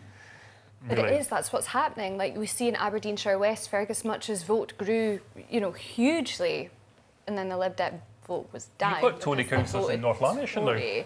No, we're seeing Lib Dem people tactically voting Tory to keep the SNP out in areas like Aberdeenshire West. So then the question poses for me is, what's the difference between you two? oh, well, he's a Liberal and I'm a Conservative. What really is the difference if we've got voters that are willing to lend their vote to the Lib Dems in order to keep Well, that's for them as to much answer. out? But the interesting thing is that that's seen as a good question to ask. What's the difference between you two? Yeah. And that's a really interesting thing. What prompts you, other than saying people vote tactically, which lots of people vote tactically, and that often happens, what prompts the kind of idea of seeing the opposition to the SNP or to the Yes project as singular, rather than people with lots of different views who will argue, and I'm sure you have different views on the economy to me, for instance. I might be a bit more left of centre, but I find that's really interesting in viewing us as the same. I mean, we have a possible Prime Minister who started off Lib Dem and is now a Tory. So are they really as interchangeable as the media and? Well, I mean, the thing is, there are continuums in all political parties, and in some places, your continuum there ends up and they cross over. Yeah. What I think the more interesting question is why has Scotland become this fragmented society where people, I mean, look at Edinburgh. Edinburgh was a really interesting sort of, on a political level, because you had 3 MSPs that were SNP, and you had a Conservative, you had a Lib Dem, and you had until the recent elections, you had a Conservative, a Lib Dem and a Labour one. And it was like, oh, this is really, really weird, because the city's pretty much 50-50 between Unionist and SNP, and it's managed to arrange itself so it's got one of each. And that did it in some places, Labour in South Edinburgh. I've been doing this for 30 years. I can tell you how that Conservative vote has gone gradually, and has now become a Labour vote, and it votes for Ian Murray, and it votes for Daniel Johnston, and it votes for Labour councillors. And in the West, it's become Alex Cole-Hamilton's. That was the West of Edinburgh was Tory heartland when I started out. James Douglas Hamilton was the MP there, and it was absolutely solid, and that has been chipped away, and it is now Lib Dem territory. And what we had in the centre, we lost with Ruth, because we're more fragmented. So, I mean, the question is not really but why do people have, and the simple answer is they have made that the most important issue that they vote on. See, I just don't buy this idea that somehow the 2014 referendum created Scotland into like a broken or fragmented country on the basis of identity.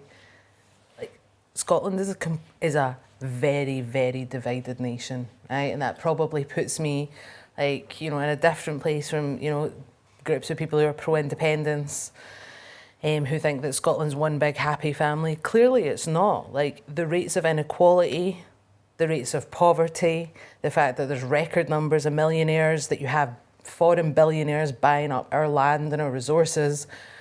Look at land ownership in Scotland and who owns that. Like, Scotland is a very, very divided country.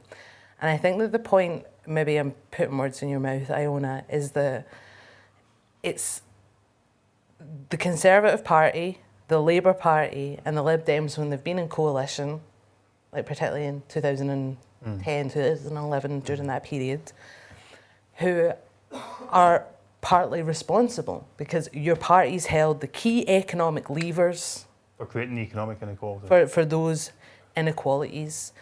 Now, when it comes to questions of democracy, like, where I'm interested in is how did the majority of people in Scotland who are, let us face it, not millionaires, not billionaires, I mean, the top 15% of earners are on something like £45,000 in Scotland. Like, it's not huge wages we're talking about. I'm talking about the majority. Some people would say the working class, if you like. Where is their representation? At Westminster? It's not there. Where's their representation in Holyrood? It's not there. And I think that is the fundamental problem here, is that there is clearly a democratic deficit both in Holyrood and at Westminster. I think that there is, as you say, there's a material factor to that. Do you know what I mean? Like, I remember during the 2014 referendum, lots of promises being made about you'll be richer if you vote yes on one side, and then on the other side it was no, you'll be richer if you vote no, right? happened during Brexit as well. People said, if you vote to leave the European Union, everything will collapse, there'll be anarchy, it'll be chaos. If you vote to stay, we'll be much better off. Like all of that project fear. What's interesting to me is that in 2014, support for independence goes from its historic level of 23% to 45%, despite every newspaper running, you'll lose your job, your home, your pension, your livelihood. People voted for it anyway. Same with Brexit. People were told you'll lose everything, and people voted for it anyway. So something is happening. There is a backlash against the political class, the political establishment at Westminster. And I think it's now happening in Scotland.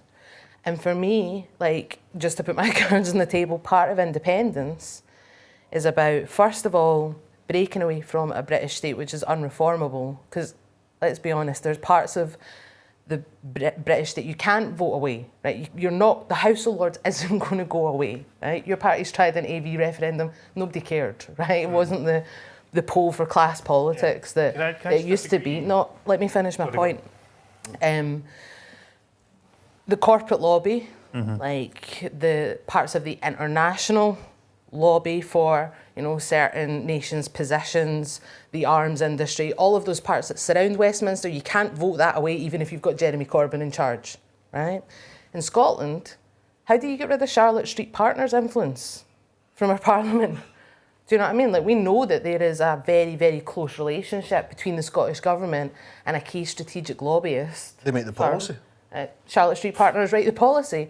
So how did the vast majority of ordinary people in Scotland actually run their own country? That's what I'm interested in. And I don't feel like there's anyone that's given answers here. I know you want to come in, right? So please do. And then I want to bring Nori in as a local independent. Do you know what I mean? You stood as a local independent and kind of your reasons for that. So there's a few things there that I would disagree with. First of all, I fundamentally disagree with the idea that we're kind of static and things don't change. The House of Lords is never going to change, etc. If you actually look through British history in particular, because that's what we're focusing on, but if you look through the history of probably most Western democracies, you actually see a constant process of pretty radical change. Every election is a little mini revolution in some way or other.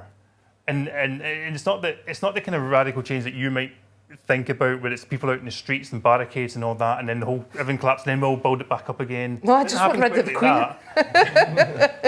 But there is radical change happens. Clement Attlee in 1945 came in as Prime Minister after Churchill. Now, first of all, we voted Churchill out in 45, which was radical as anything. He was the man who just won the war and was meant to be national hero. This democracy, which we think is static and is awful, kicked him out, and he went peacefully. We bring in Clement Attlee, who created the modern welfare state, which was very radical. 7 members of his cabinet started their lives as miners, finished their lives as cabinet ministers in his cabinet. Those 7 cabinet ministers, their parents didn't even have the vote. They couldn't vote. Father and mother couldn't vote because they were working class. So if you compare that to Alexander Burnett, who is 20 million, worth 20 million, who's already been done for Cash for Questions, and he's voted back in again in Aberdeenshire West, moves his office from Bankery, which is where his firm is based, to Huntly, because he's overseeing the development of a huge art centre in Huntly because his company got the tender. It's just cronyism. Like, someone who's worth 20 million cannot represent somebody who's in food and fuel poverty in Huntly in Aberdeenshire. I cannot possibly, I just can't. No one who is a politician, who's a representative, an MP, an MSP, a councillor, can possibly have all the experience that they want. I mean, if I go down and sort of work out where I sit on things, and I don't have £20 million, I had a background that is probably representative of about 1% of the population, because my father was in the army, I went to boarding school, and then when you triangulate this all across, and I lived in England, and I lived partly bits around the world, and I found myself in Edinburgh. Now, I'm aware enough to know that I probably do, there's probably 1 or 2% of people, there's very few that share the whole of my background. There's bits of it, so you learn to listen. And I just, you know, someone who, you can turn that on its head and say that someone who is in fuel poverty and becomes an MP or has lived in poverty can't then represent big businesses because they don't know about big businesses. Actually, they might be really good at doing accountability. I wouldn't ever make that assumption that someone can't because of their background, because it's just inverted snobbery to say that they can't represent them. See, one of the things, Kat, I think is, correct me if I'm wrong, but one of the things you're driving at, how do you actually build a democracy that is able to take on the power of the vested interests, the vested corporate interests and all the rest of it? I mean, our idea in 2014 around the Radical Independence campaign was not really that independence was inherently necessarily radical, right? It was that if we were able to make enough of an impact, build enough forces through the process that leads towards independence, that we are then able to shape the outcome, that there's an opening there that presents itself. One of the big strategic questions I think people like us have to answer is that since that point in time, the SNP has done a very, very important job of shoring up the prospectus around the corporate lobby. So nothing to do with Commonweal or the independence movement or any of that sort of stuff, right? But Charlotte Street Partners, right? And they did this meticulously. I mean, just one anecdote I'll just tell, which is that the biggest, I mean, obviously the biggest of the conferences we ran was after the referendum. So, I mean, you've got to ask, what were people doing, right? There were still big conferences during, but the one after was 3,000 people. It was in the Clyde Auditorium. And I can tell you, as someone who walked up to our first conference venue, which was the Radisson Blue, with 50 pence in my pocket, but dressed in a suit to give the illusion that we were, in some sense, credible, right? And that they'd rent the hall out to us, which they did, right? So we booked the Clyde Auditorium, we booked the Science Centre across the road, we booked the Crown Hotel. It was going to be this huge event. We sold out 3,000 tickets. And 2 weeks before that event, the SNP, and Kat referenced this earlier, they booked the Hydro on the same day, right? Which, if you're not from Glasgow, is like right. Yeah. The Hydro and the Clyde Auditorium are right next to each other. I feel a bit sad saying this story because this is when we were at the absolute height of our powers, right? Which is no longer the case, right? But you live and learn. But they did that deliberately. I found out that this was an organised event, right? That they wanted to ensure that every single component part of the Yes movement would be funnelled into the SNP. Now, Tommy Shepherd, during that time, right, who's now an MP, he stood to become the deputy leader of the SNP, and he did so on the following platform. He said, there are lots of people joining the SNP, 100,000 of them. We need to integrate them. We need to see that as a resource, an activist resource, an intellectual resource, all the rest of it. And Tommy Shepherd is not of SNP stock, right? He's of Labour stock. And therefore, he felt that he could, in some sense, become deputy leader, not from the SNP, but a representative of the movement, and integrate all these members and so on. And the SNP leadership had to ensure that he didn't win that. And they did so by asking Angus Robertson to stand. Angus Robertson, who is now tipped, of course, to be the next SNP leader, right? So they meticulously, after the referendum, made sure that that movement wasn't going to cause them problems in the same way that it caused the British establishment. And if you're a socialist, if you believe in the idea of radical independence, you can't brush that under the carpet. You actually have to talk about it. And you have to do it in a way which is honest and which points, in some sense, to the future. And I think that one thing that we have on our side, and I'll just end on this, one thing that we have on our side is time. Because I don't believe there's going to be a referendum next year or the year after, or indeed the year after that, right? So there is time to develop that kind of discussion, I think. Just as in our last we've got only about 10 minutes left or something for our discussion. Nori, do you think that part of the answer to these problems of democracy is for more people to do the sort of thing you did and stand as an independent? Or did you just do it like out of frustration with the council? I did it, and I said that at the hustings, and I think a lot of people feel like that. I mean, I can't walk down the street now without getting stopped people say, Norrie, I voted for you, I voted for you. See, that's... Because they're just fed up with the established political parties. Yep. See, it's the thing is as well, obviously I come from a working class background and there's if no enough representation, and I'm not just talking about like Westminster in the Scottish Parliament as well, and see, Joe, what were you saying, is it, correct me if I'm wrong, if the words are muddled up, was it reverse snobbery? Yeah. But basically that's what you're saying, and you were saying, like, obviously, people from poverty, you could learn business and that kind of stuff. You could learn about the structure of business, you could learn how to run a business. You can't learn how it feels to be poor. That's an experience you need to have. You actually feel it to actually We've know all how it feels. experienced that though. Exactly, no, I mean, we've experienced it, and it's like, and the thing is, see when you go into like school, like a public school, you're taught basic numeracy, basic literacy, you're bred to be an employee, never to be an employer, and that's the thing, it's like, my dad's a scaffolder. Exactly, my dad's a scaffolder, my ma, she worked in a sewing plant and that. It's like, no, I mean, see, the working class are always brought up to be working class, get a trade, be this and all that kind of stuff. You're never taught to be bigger than what you are, and it's like, you notice it's like a lot of the kind of maybe middle class, maybe upper class, it's like, it's almost like a different attitude to like the career path and that kind of stuff, which working class is more to survive, just get a trade, then that way a plumber, we always need a plumber, that's the kind of ideology. Conservative, because that's the conservative way, is to go beyond.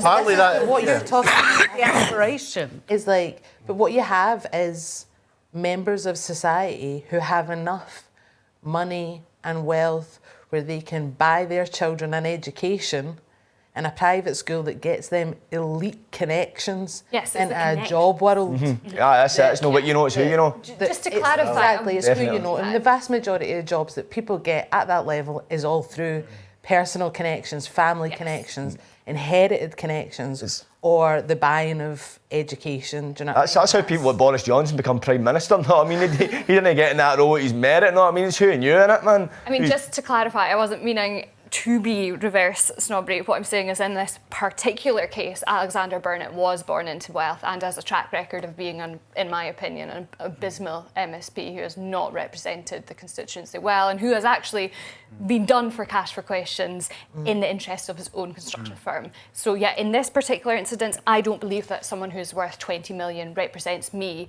someone who's the first person in their family to go to university. Sorry. That's what I have to say on that. Just for our last question, I'm going to ask the same question to everyone. And within that, you can make some concluding remarks. Everyone gets the same question. I'm actually genuinely interested in what the answers are going to be. I'm going to start with you, if that's all right. Mm-hmm. Do you think that there's going to be an independence referendum in 2023? I'm almost 100% sure there will not be an independence referendum in 2023. I suspect what we're seeing now is the tail end of Nicola Sturgeon's career rather than the beginning of a new Scotland. Yeah. To put it succinctly. I would agree. I think if I was a betting woman, which I'm not, I would say I think she's going to be completely scuppered, even if she does, because I think there's going to probably be a general election before we get to an independence referendum. Interesting. Interesting, yeah. See, to be honest, it's one of the ones, it could go either way. I think it might not happen next year, but I think it will definitely happen regardless. Well, independent, no the referendum, but actually getting independence, I think it's a foregone conclusion. Obviously, there's a lot of questions, as you've done so well to put up, that they need answered, but at the end of the day, it's just, right now, I think the people of Scotland, there's so much of a disconnect between what's classed as the powers that be Westminster right now and the needs of the people, and I think that's the only viable option. So whether that happens next year, the year after, I think it's definitely going to happen. But as for next year, don't know, we'll need to see what happens next year. We might have another pandemic next year. Curveball. Yep. I think what we're seeing is really interesting in the fact that, Section 30, it's been a no-go. Any new Prime Ministers also making it a key point in their policy is that it's going to be a no-go, even though there was a very clear mandate for it last year. I think it'll be interesting to see how the Supreme Court trial plays out. And if there is another general election before 2023, I think it'll be very interesting how the Scottish Government and their lawyers deal with the fact that there could be a de facto referendum. Using a general election as a de facto referendum would be... It means nothing. There's no validity to that. Yeah, but I think we're ahead of very interesting times, and for me, you know, we have differing views on the idea of being You call it interesting times, I call it chaos. I feel like I'm already living... chaos. I'm living in chaos. It just numbs me, and I think most of the general population feel like that. Here we go again, another couple of years of hassle. My business is already in chaos. My life is already in chaos. You're just a wee minor. I am not a minor.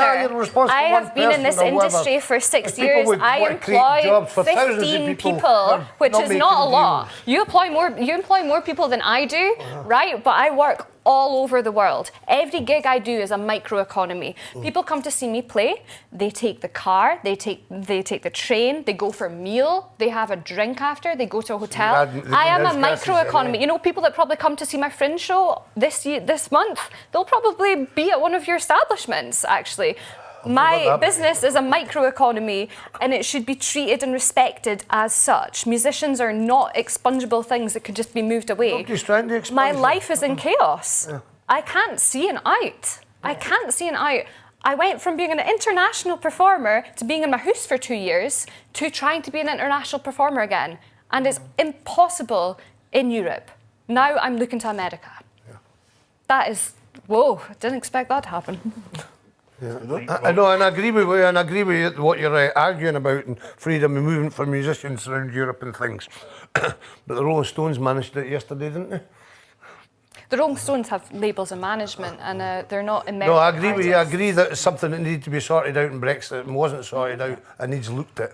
While all these other things are going on, they're never going to get down to that level of detail. And that's the problem. Mm-hmm. That's one of So referendum in 23, do you think it's going to happen? No. It'll depend on the Supreme Court, and that'll be the answer to it, yes, whether it's legal or not, or illegal or not. That'll be the definitive answer. And that's what's interesting to me. I think I already know your answer. You're going to be asking the same question about 10, maybe 20 years. Like, is it going to be a referendum next year? Because the thing is, though, there's always that thing, isn't there? I related to what you said the most there, right? Which is like, oh, but maybe. Yeah. But maybe somehow it'll happen. But then you have to come back and look at it, right? See the Supreme Court. See if the Supreme Court turn around and say, we agree with the Scottish Government's proposition.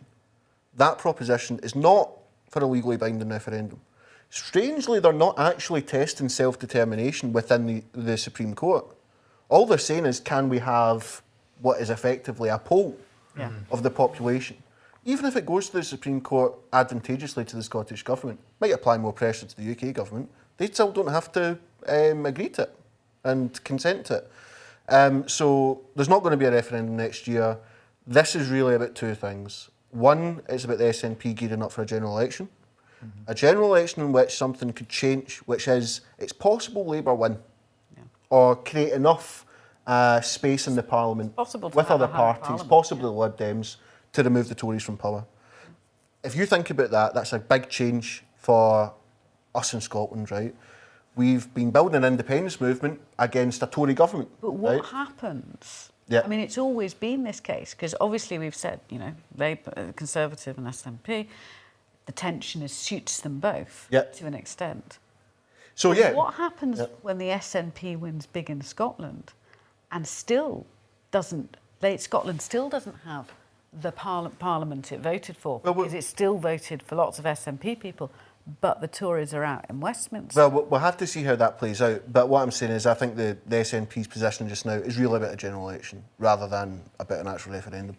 And it's also about one last thing, just in conclusion, which is I do actually agree with John. I think this is a stage-managed exit for Nicola Sturgeon. So. Well, we heard it here first. No, not first. But well, thank you everyone for your participation and your patience and all your comments. I think it's been a really interesting discussion. I wish we had longer to get into things, but it's been a really good episode, and thank you all very much for taking part. Thank you. My pleasure. Yeah, absolute pleasure. Enjoyed that. And you didn't. How long was that? Happy. I feel like I've taken a bunch of mushrooms or something.